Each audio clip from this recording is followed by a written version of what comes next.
Like nobody literally cares about that. In this video, we will be sharing the 10 essential items that you need to make your personal brand website a success in 2023. If you already have a website but it's not really doing anything for you, it's time to revamp your strategy. I'm going to show you how in this video with the 10 essential items that you must have for your website to really take off. Okay, so let's get to the first point. The first point is to put a sign-up form in your homepage. Make the form the first thing they see when they enter your site. That first big section that it's sometimes colorful, sometimes has images in a background that you see in plenty of websites is called the hero section. So design yours to have your main offer and you'll see how many people subscribe to your list. Because offering a compelling lead magnet incentivizes signups. I mean, no one gives their data for free, so you need to offer them something in return. Giving a freebie today is a standard practice because it simply works. It gives your visitors valuable information that they can implement right away, and you get them on your mailing list in return. This leads us to the next point, which is the lead magnet.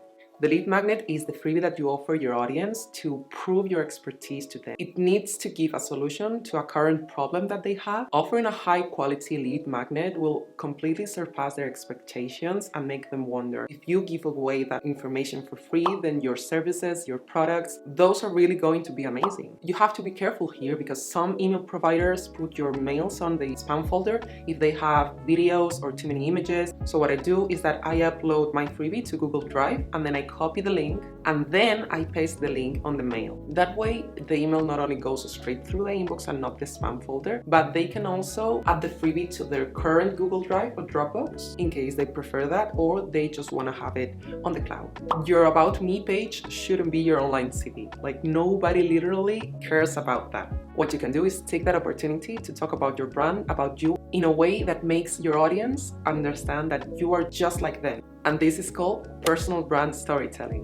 What are the steps that you've taken in your life that led you to be here today, helping them in the way that you do? I understand that this is hard because it was definitely hard for me.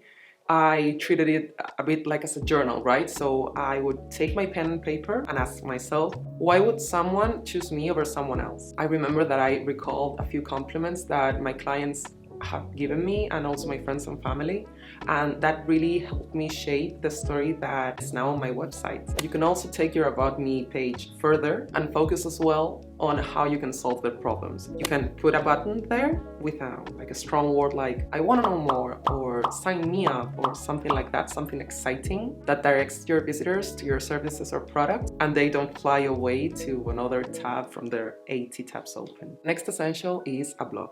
You need to have a blog because blogs are not dead. We are so caught up on video content, really focused on Reels and Shorts and TikTok. We sometimes forget that the old classics are classics because they have a reason to be. Articles are important because they help you position better at Google, but they also attract organic traffic, which is the traffic that you're not paying ads to get. You definitely don't need to be posting daily, weekly, or monthly. You just have to write maybe 5, maybe 10, or maybe 15 blog posts that are evergreen content. What's evergreen content, you might ask? Evergreen content is the content that remains being useful over time. So it's the content that keeps being useful maybe months or years from the date you've posted it. This is a strategy that I implemented when I launched my blog and my website 3 years ago. I launched with 6 blog posts. The content of those 6 posts that I launched with 3 years ago is still relevant for them because they are either tutorials or something about my specific niche that is still helpful for them. And I also included a specific freebie for each of those blog posts. So even years from that launch date, I'm still gaining subscribers. Another useful tip that you may want to include when writing your blog posts is to link internal content. For example, I'm a brand designer and I may have one post where I talk about brand pillars and brand strategy and how they're intertwined with your business strategy. I may have another post talking about what a visual identity is and what are the differences between visual identity and branding. What I would do is to link each post in a paragraph saying something like, if you want to read more about this, you can check this article here, and I would link that phrase and that's really it. Next essential is having a contact page with a form that works. I have seen too many contact forms that just don't work. Like you can input a message, but then you either receive it in your spam folder, you never receive it at all. Don't worry, because if that's the case, you have three options. You can either change your provider for your email integration or your plugin. You can have your website professionally designed. And the third option is that you can go the simple route and just have your email address there, and they can just copy and paste it and send you a quick email. The next essential are testimonials and social proof. You can include in your website and in your homepage reviews and testimonials in written format, in video format. If a potential client can see that you've delivered results in the past, they will know that you can replicate that success with them. So yeah, those could be as easy as take a screenshot of a DM on Instagram that you've received, the Google reviews that you have in your profile, a happy client that sent you an email saying, how grateful they are for your services, how amazing you are, and all those things. If you don't have testimonials yet, you can ask your friends and family or people that you've worked with in the past, text you a quick message about how great you are and how's your work, how you come across. You can include those as your testimonials. Another essential that is a must-have is having high-quality visuals on your page. We're not used to seeing pixelated images anymore. I mean, smartphones have the greatest resolution on pictures that we've ever had. So you definitely don't need to invest in brand photo shoots if you're just starting.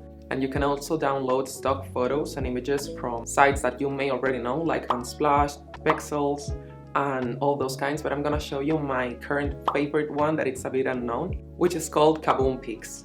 You can select a lot of pictures and have a quick preview of how they will look in your social media. Another fun thing is that you can get this ready color template. This is fun because you can have the color palette of your picture in your own file, and then you can eyedrop it from Canva and have your own palette there. The next essential are compelling CTAs. I've talked about them before. They are the lead form with the headline, subheadline. Make them compelling. I have used buttons with emojis in the past, and they've converted better than the ones that I haven't used, so just a thought. If it fits your vibe, use emojis. The next essential, and I know it's common sense, is to include links to your social media accounts. But just include the links of the accounts that you're active on. So if you're not using Facebook anymore, it's better not to include that. You actually need to try to have a visual image that is consistent across all your platforms. I know I've been tempted and I've downloaded them in the past, but pretty templates on Canva or Creative Market are beautiful, but they didn't really fit the vibe that I wanted to go for, and at the end it just wasn't sustainable because my posts weren't really aligned with what I wanted to say in my brand, and I was constantly looking for new templates. So it's great to use templates, but if you don't really have an eye for shapes and colors, that visual vibe is not going to be sustainable for you. So my advice as a graphic designer is to keep it simple and just try your best to make your website and your social media somewhat similar. We're getting to the end now. The last essential that you need to have on your website in 2023 is responsiveness. Your website needs to be responsive.